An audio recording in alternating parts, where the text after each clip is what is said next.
everyone, it's Lynn from Lynnpenguinscreations. Welcome to my channel, or welcome back to my channel. Today I am a couple of days late on my week 3 of the Great Pumpkin Crochet Along, but I'm here. I've been unwell for the last week and a bit, but I'm getting better, so I apologize for the delay.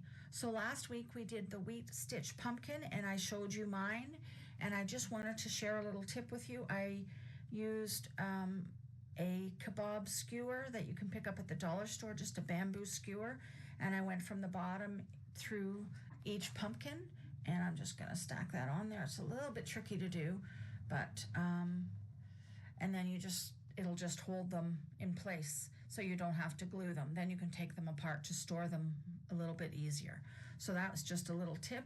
I did do a little stem and curly Q since I showed you these last week, and I do have a number of people's makes to showcase. So I'm looking at my phone because I don't have notes. So we have Sally from Nanny Moon's Crochet, who submitted her wheat pumpkin with her little dog Suki in the background. So I think it's just adorable seeing the dog with the pumpkin.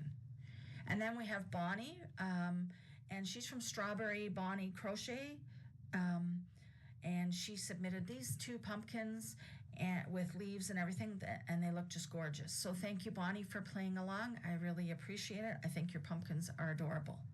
Then we have Diane S., and she submitted 3 projects actually. A wheat stitch pumpkin, a smaller wheat stitch pumpkin, and some wine bottle toppers. And you'll see all these pictures here, and I think you've done a great job, Diane. Thank you again so much for playing along. Then we have Geraldine from G Crochet Off the Hook, and she has submitted a picture of a couple of her colorful pumpkins, and I think they're just adorable in those colors. So pumpkins are not just orange. So thank you, everybody, for playing along. I also think that Litsa played along. She just didn't send me a photo. Correct me if I'm wrong, Litsa, but I do think you showcased a wheat stitch pumpkin on your channel a little while ago. So check Litsa out. I will link everybody who has a YouTube channel down below. So on to week 3's make.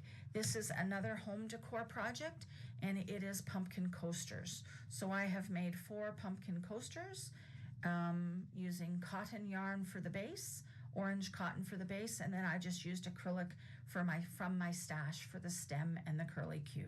So this pattern was by Repeat Crafter Me, and I think it's just adorable, and it works up really, really quickly. So you can make 4 of these in the span of an hour probably, and just make a nice decor for coasters, or to put under a candle or something like that on your table for fall. So I hope that you'll play along with me for next week. I probably will do my podcast on Tuesday to give everybody an extra day or so to play along, since I'm late with this podcast. So I will put the YouTube video below. So thanks, everybody, for playing along. I hope you have a great week. I look forward to seeing you next week for another great pumpkin project. Take care, everybody. Thanks for watching. Bye for now.